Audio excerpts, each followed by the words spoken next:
प्रारंभ की कथा मित्रभेद पंचतंत्र की कहानी। महिलारोप्य नाम के नगर में वर्धमान नाम का एक वणिक पुत्र रहता था। उसने धर्मयुक्त रीति से व्यापार में पर्याप्त धन पैदा किया था, किंतु उतने से संतोष नहीं होता था और भी अधिक धन कमाने की इच्छा थी। 6 उपायों से ही धनोपार्जन किया जाता है: भिक्षा, राजसेवा, खेती, विद्या, सूद और व्यापार से। इनमें से व्यापार का साधन ही सर्वश्रेष्ठ है। व्यापार के भी अनेक प्रकार हैं। उनमें से सबसे अच्छा यही है कि परदेश से उत्तम वस्तुओं का संग्रह करके स्वदेश में उन्हें बेचा जाए। यही सोचकर वर्धमान ने अपने नगर से बाहर जाने का संकल्प किया।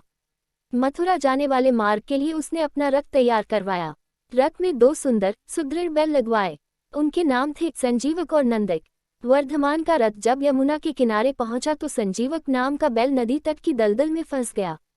वहां से निकलने की चेष्टा में उसका एक पैर भी टूट गया। वर्धमान को ये देखकर बड़ा दैख हुआ। 3 रात उसने बैल के स्वस्थ होने की प्रतीक्षा की।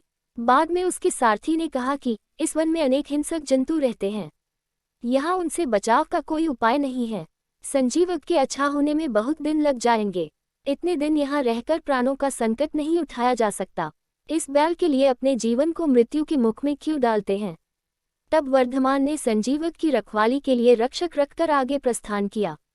रक्षकों ने भी जब देखा कि जंगल अनेक शेर बाघ चीतों से भरा पड़ा है तो वे भी 2-1 दिन बाद ही वहां से प्राण बचाकर भागे और वर्धमान के सामने ये झूठ बोल दिया: स्वामी, संजीवक तो मर गया, हमने उसका दाह संस्कार कर दिया। वर्धमान ये सुनकर बड़ा दुखी हुआ, किंतु अब कोई उपाय न था। इधर संजीवक यमुना तट की शीतल वायु के सेवन से कुछ स्वस्थ हो गया था। किनारे की धूप का अग्रभाग पशुओं के लिए बहुत बलदायी होता है। उसे निरंतर खाने के बाद वह खूब मांसल और हृष्ट-पुष्ट भी हो गया।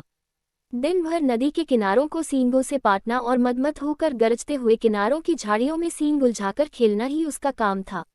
एक दिन उसी यमुना तट पर पिंगलक नाम का शेर पानी पीने आया। वहां उसने दूर से ही संजीवक की गंभीर हुंकार सुनी। उसे सुनकर वह भयभीत सा हो सिमटकर झाड़ियों में जा छिपा। शेर के साथ 2 गीदड़ भी थे, करतक और दमनक। ये दोनों सदा शेर के पीछे पीछे रहते थे। उन्होंने जब अपने स्वामी को भयभीत देखा तो आश्चर्य में डूब गए।